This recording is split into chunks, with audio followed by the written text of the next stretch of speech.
Ne parlavamo anche mesi fa, quando ti trovi bene all'interno di un gruppo, di una società, quando c'è molto affiatamento con i compagni e trovi una tua serenità, tutto ti viene più semplice. Poi lavoriamo sempre bene per raggiungere il massimo dei risultati.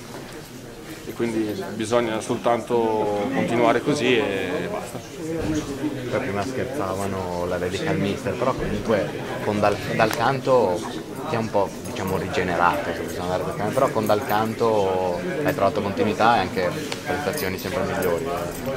C'è qualche Sì. segreto, qualcosa? No, segreti non ce ne sono, i segreti sono la voglia di lavorare e ripeto, posso essere monotono ma è sempre lo stesso discorso.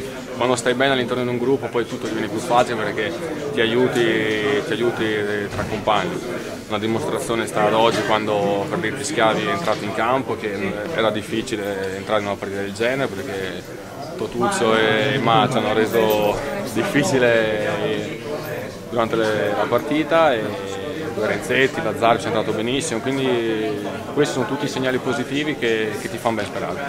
Cosa gli hai detto a Totuccio a proposito? E a To qualche stecca forte gli ho dato perché lo conosco, ci ho giocato insieme 2 anni e questi mesi questo primo mese che è di agosto, quindi so il valore che ha Totò, giustamente lui ci teneva perché era una bandiera del calcio Padova, quindi è stato sicuramente un bel incontro da quel punto di vista.